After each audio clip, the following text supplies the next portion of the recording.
मंजी present ma'am, Priyanka present ma'am, Baburao पेले विक्रम ने हमने हाबून मानम बाबू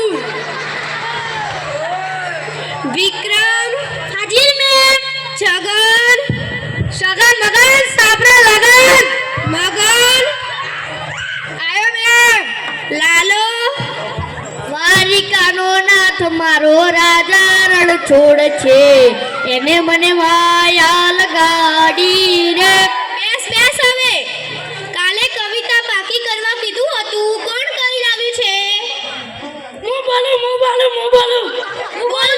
બોલ વિક્રમ. હાથમાં છે વિસ્કી ને આંખોમાં પાણી, મેરો પાસન તારી બહુ મહેરબાની. બેસ બેસ હવે, કવિતા કીધી છે, બીજું કોણ ગાશે? બોલ બંજી. વાગે છે રે વાગે છે વૃંદાવન મોરલી વાગે છે. જો તો આને કવિતા કહેવાય. ચલો બીજો સવાલ પૂછું. સૂરજ ક્યાંથી ઉગે છે અને ક્યાં આથમે છે? હું બોલું. બેઠને. બોલ બાબુરાવ. બોલ લાલો. પેલા સરકારી દવાખાના પાસે ઉગે છે અને આપણી નેસાડ પાસે આથમે છે. બેસ બેસ સાનો માનો ડાયો. તું બોલ પ્રિયંકા. પૂર્વમાં ઉગે છે અને પશ્ચિમમાં આથમે છે. સરસ સરસ. જુઓ તો છોકરીઓ ભણવામાં કેટલી આગળ નીકળી ગઈ છે. તમે શું કરશો હવે? અમે તો રીલ બનાવશું. જુઓ તો છોકરીઓ ભણવામાં એટલી બધી આગળ નીકળી ગઈ છે કે ભવિષ્યમાં તમે બધા કામકાજ કરશો ઘરના, અને આ છોકરીઓ નોકરી જશે, નોકરી. સરકારે તો કન્યા કેળવણી બંધ કરીને કુમાર કેળવણી લાવવી જોઈએ. કુમાર કેળવણી તમારે જોવો છે તમારા ભવિષ્યનો વિડિયો? હા, તો ચલો તારે જોવા જઈએ. પેલા મેડમ ભણો, તમે નહીં ભણો તો કેવી હાલત થશે એનું મૂવી પિક્ચર બતાવવા બેન લઈ ગયા છે બાળકોને. સરસ મજાનું પિક્ચર આવી રહ્યું છે. આપણે એમને પણ પ્રોત્સાહન પૂરા પાડતા રહીશું.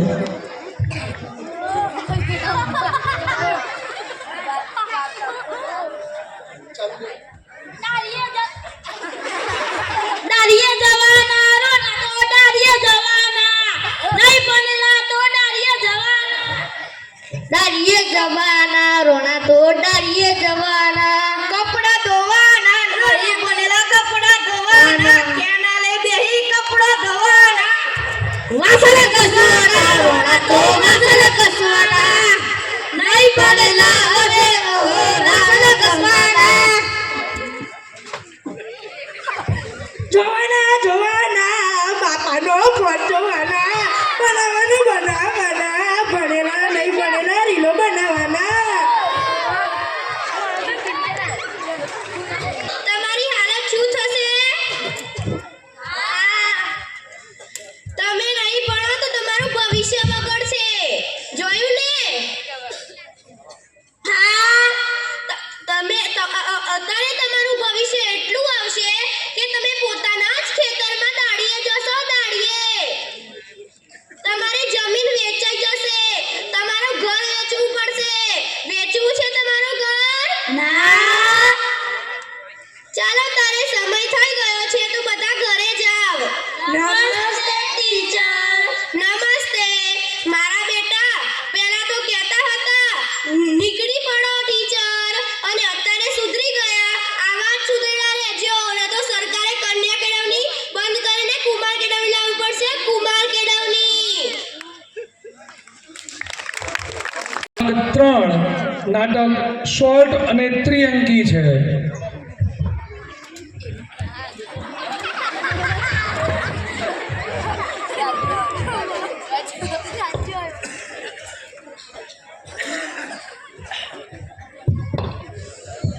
સાંભળે છે? બોલો ના માટીના પપ્પા. સાંભળું છું. હજુ તો બહેરી નહીં થઈ ગઈ. નાની છું, નાની. સારું, હવે આપણે મંજીનું કઈ વિચાર્યું છે? હા, આપણી મંજીનું તો શું વિચારવાનું છે? મોટી અધિકારી બની ગઈ છે.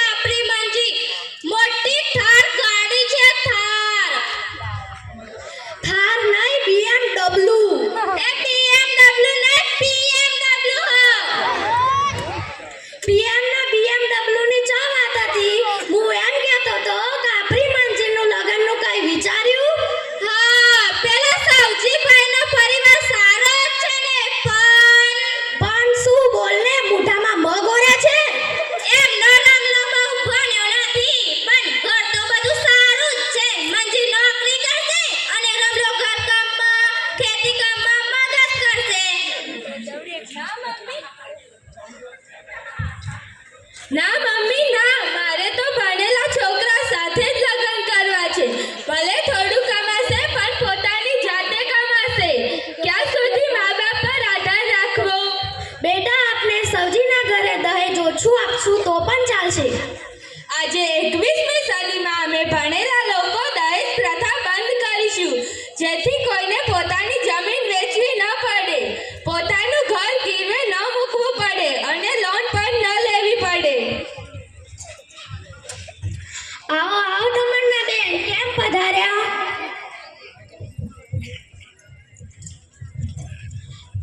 તમારે કેમ આવવું પડ્યું?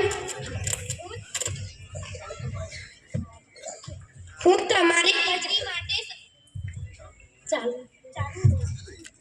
દીકરી માટે સંબંધ લઈને આવી છું. તા તમે મંજીની મમ્મીને કહો. હું તમારી દીકરી મંજી માટે સંબંધ લઈને આવી છું.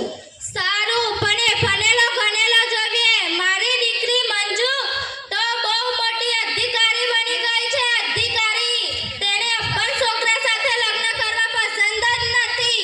હું સાથે લઈને જ આવી છું. બતાવો તા. તને ખબર છે આ કોણ છે? ના, મને તો ખબર જ નથી આ કોણ છે. આ તો મંજીને જેમને ભણી ગણીને પાયો મજબૂત કરે છે એ બેન છે.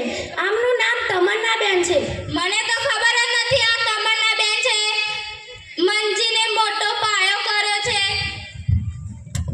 આજે મારા પપ્પાએ જે ભૂલ કરી તે ફરીવાર ન થાય એટલા માટે હું સમગ્ર ગ્રામજનોને એક મેસેજ આપવા માંગુ છું કે શિક્ષકો જ્યારે વાલી મીટિંગમાં બોલાવે ત્યારે ત્યાં ફરજિયાત ઉપસ્થિત થાવ અને પોતાના પરિવારના સભ્યો સાથે બાળકોના ગુરુજીઓને ઓળખાણ કરાવતા રહો, જેથી આ ભૂલ ફરી ન થાય.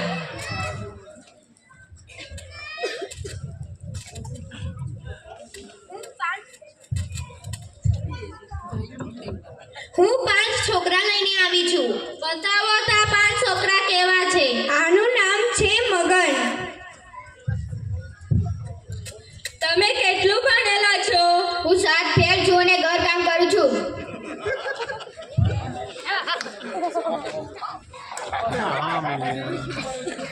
રિજેક્ટ. આનું નામ લાલો છે. તમે કેટલું ભણેલા છો? 10 થી 5. 10 થી 5 એટલે શું? 10 વાગે સ્કૂલે જતો તો 5 વાગે ઘેર આવતો તો. રિજેક્ટ. આનું નામ છગન છે. તમે કેટલું ભણેલા છો અને શું કરો છો? પહેલા બીજામાં જયો, પછી ત્રીજામાંથી રીલો બનાવવાનું ચાલુ કરી, પછી હાર થઈ ગયો. રીલો બનાવીને તમે કેટલું કમાવ છો? કશું નહીં. આગળ પણ નહીં કમાવ. રિજેક્ટ. આનું નામ વિક્રમ છે. તમે કેટલું ભણેલા છો અને કેટલું કમાવ છો? હું આજ ફેલ હું. ખેતી કરું. રિજેક્ટ. આનું નામ બાબુરાવ છે. તમે કેટલું ભણેલા છો અને શું કરો છો? હું 10 ફેલ છું અને બહુ બધું કરું છું. વાસણ તો ભરું છું, પોતરા ભરું છું, અને ડોબોય દઉં છું, અને એ બધું અંધારામ કરું છું. કોઈ જોવો ના એટલે તો બાકી હવામ તો 2 ફૂટ ઊંચો થઈને હેડું હું. રિજેક્ટ. બેટા મંજુ, આ 5 નમૂના તો ગયા. હવે તારે 10 ફેલને તો લગ્ન કરવા જ પડશે. ના મમ્મી ના, મારે તો ભણેલા છોકરા સાથે જ લગ્ન કરવા છે. તમે આ સમાજમાંથી કોઈ ભણેલો ગણેલો છોકરો શોધો તો જ હું લગ્ન કરીશ. મારે અભણ સાથે લગ્ન કરવા નથી અને મારી જિંદગી બગાડવી નથી. બેટા મંજુ, તારી ઈચ્છા, તારે જેમ કરવું એમ અમે કરવા દઈશું.